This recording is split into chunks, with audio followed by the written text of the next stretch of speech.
Let's talk about catastrophizing, because frankly, it's a great way to ruin your day. Now, what is catastrophizing? First of all, it comes from the word catastrophe, which means worst case scenario. So when we're catastrophizing, we're basically making mountains out of molehills. Ever done that? I'm sure you have. It's predicting the worst. It's assuming the worst in life in general, no matter what is going on around you. And so today we're going to talk about catastrophizing, really understanding what it is. And I'm going to give you some alternatives to stop catastrophizing in your life so you can stop being so anxious and depressed and miserable on an everyday basis. Some examples of catastrophizing in your everyday life. Have you ever gotten a text from someone important, maybe a boyfriend or a girlfriend or a wife or a husband, and that text says, "We need to talk"? What goes on in your mind? I'm guessing a little bit of catastrophizing, especially if there is a period in that text, right? You know what I'm talking about? The "we need to talk" period text. That's a great example in our everyday lives of a situation that's pretty neutral. Perhaps that conversation is, we need to talk about something else. We need to talk about where we're going to dinner tonight. We need to talk about something not as important as what you are thinking in your head. We are not breaking up. Why would you think that, right? But that's what we assume. We go to the worst case scenario in that situation. Most people can relate to that. The idea of taking a neutral situation and assuming the worst, making a mountain out of a molehill for no good reason at all.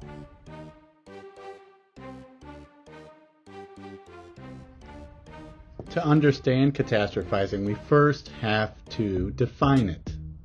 So catastrophizing is an error in thinking that causes us to feel anxious and depressed. Basically, we love to make mountains out of molehills. We love to expect a worst case scenario. We think we're predicting things. We think we're going to figure it out and we're going to predict what's going to happen, and it's not going to be good. We call that catastrophizing, and clinicians call that cognitive distortion. So let's keep in mind here, catastrophizing means you are expecting and predicting a worst case scenario. Remember, life is all about our habits, and thinking is one habit that determines the quality of our life.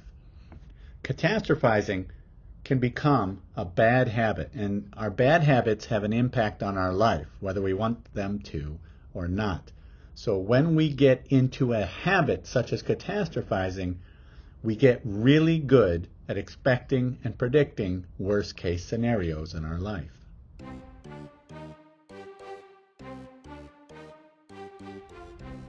What are the consequences of catastrophizing? Well, they are many and they are not good. Anxious thinking and anxious thoughts. We can also say depressive thoughts are the results of catastrophizing on a daily basis. We also feel more fearful when we're constantly looking for the worst case scenario. Biologically, we release stress hormones.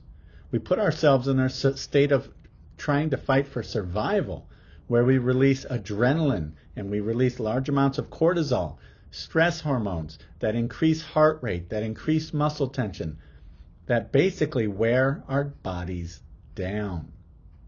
And when we're in a state like this, it's really hard to concentrate. It's really hard to concentrate when you're expecting the worst thing possible to happen at any given moment. So overall, we start to become more of a pessimist. And overall, we're experiencing a lot more stress and tension in our life compared to someone that does not catastrophize like we do.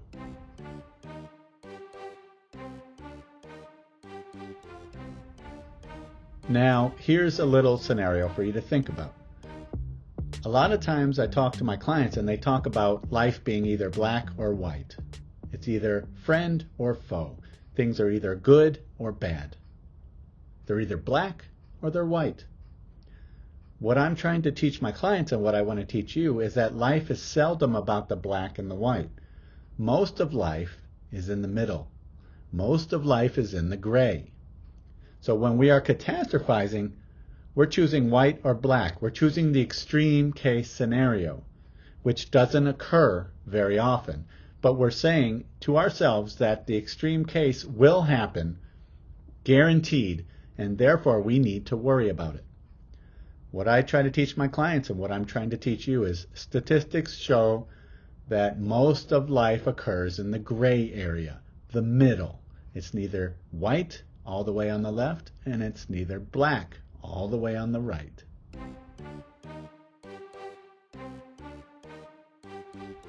So let's talk about 3 alternative ways that we can think once we kick the catastrophizing habit.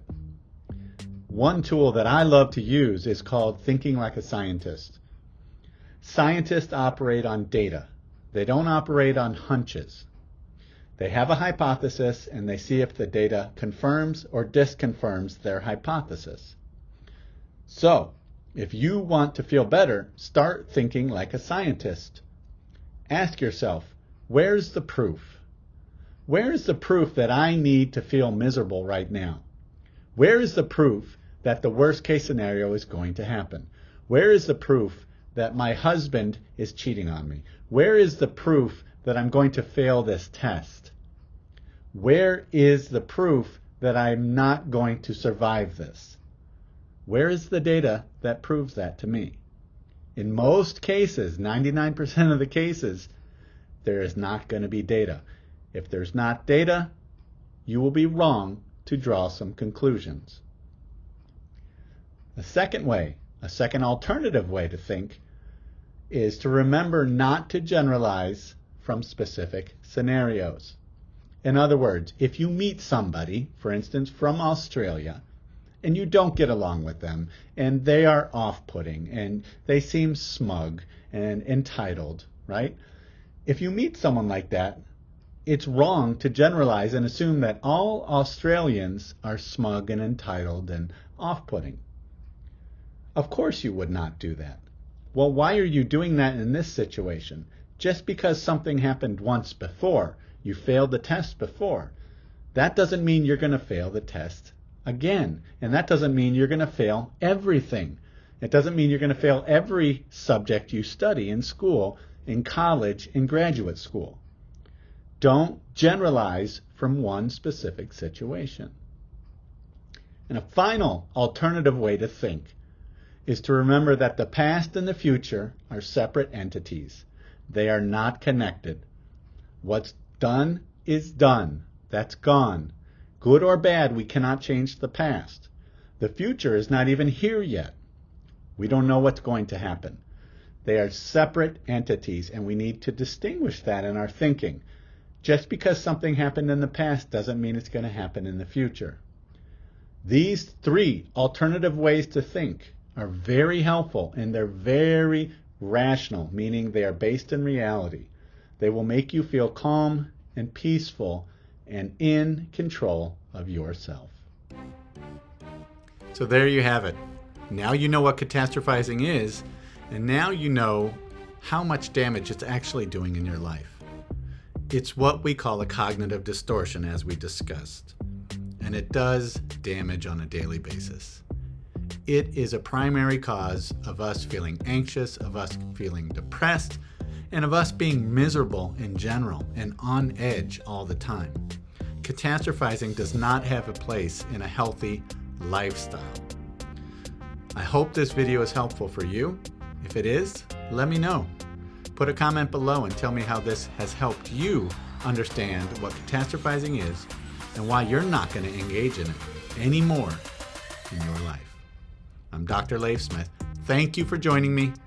Welcome to my community, and I will see you in my next video.